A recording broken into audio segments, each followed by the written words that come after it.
And now we've come to the moment that I hope wouldn't ever come, when we say our farewells and pay tribute to Mark Shields as our regular Friday night analyst alongside David Brooks.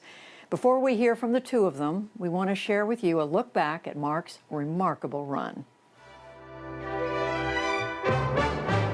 Finally tonight, some Friday night conversation and analysis with and from Gergen and Shields. Shields and she goes. And to the analysis of Shields and Brooks, that is syndicated columnist Mark Shields and New York Times columnist David Brooks. For more than 30 years, Mark has provided critical context and perspective to some of the most historic moments in American politics.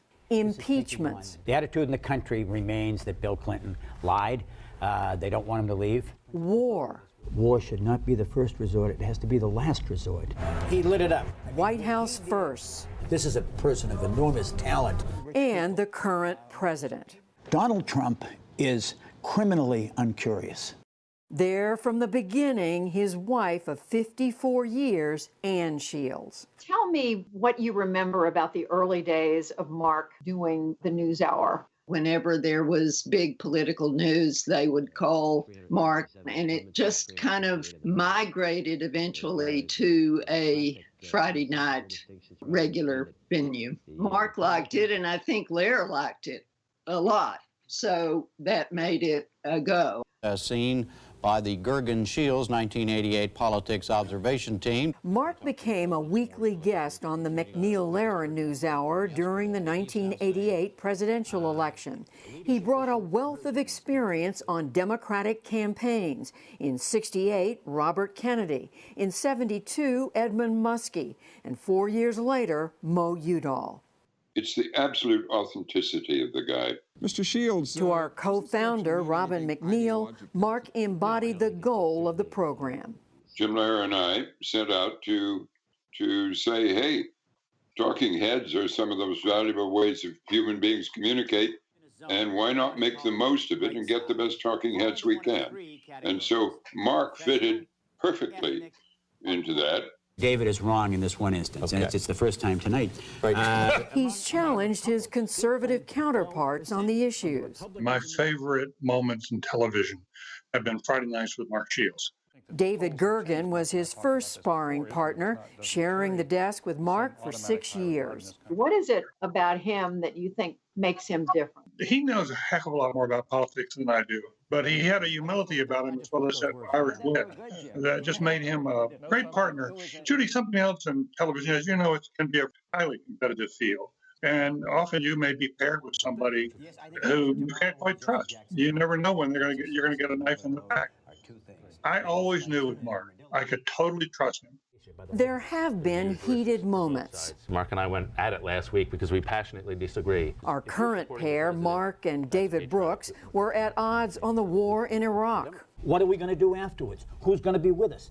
Are we going to be the first Western, Christian, pro-Israeli occupying force, military occupying force of an Arab nation in that region? I mean, there's about 12 questions there, David. I'd say they're all irrelevant. Still, he's always kept it fun. Mark, they spent 3 hours talking, so what do we assume has taken place here?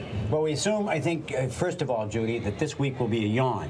So we can all go home. Well, I mean, you know, we're looking for airplane you're tickets not this supposed to afternoon. say that, Mark. And kept it civil, whether with us at the NewsHour or at CNN's Capitol Gang, where he debated the late Robert Novak alongside a good friend, my husband, Al Hunt. We've spent literally thousands of hours together. Dinner with you and Ann. Just a problem of communications, Mark? We did a 17-year program together, conventions, out there on the campaign trail, and 30 years of Georgetown basketball. I have learned a lot, and wow, it has been fun.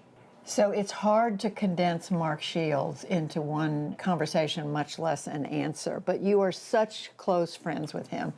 What sets him apart? What makes Mark special? He's interested in a lot of different things, but those things which he's really interested in, politics and family and faith and sports, he gets deeply engaged. He's not a passive observer. We don't need passive observers for things that matter. Sports matter, Judy. This is the doubleheader. That love of sports even inspired a Shields and Brooks spinoff. It was in the newsroom, very casual, no scripts, no pre-interviews, no notes. They both just sat down and we riffed. This is where we talk about the sport of politics and politics of sport. He could also drop the velvet hammer on just about anything, not just politics. That's typical of you. That you like everything except American. Yeah. I like American sports.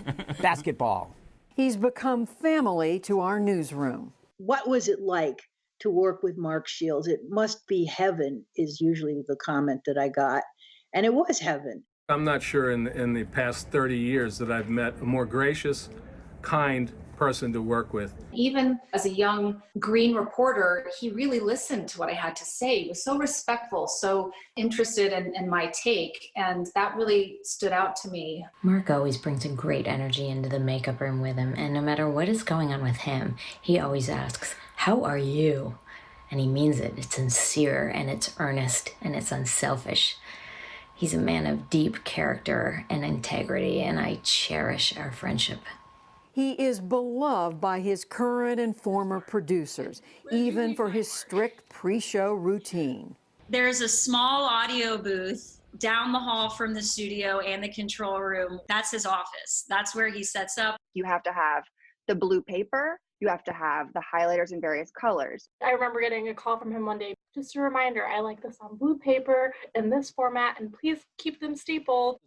And also for his one-liners. And he caved like a $2 suitcase. One Friday night, I was doing the political rap with Mark, and the lights went out in the studio. Whoop, we just lost some lights and power here. We just kept talking because Mark said, "We're always in the dark anyway."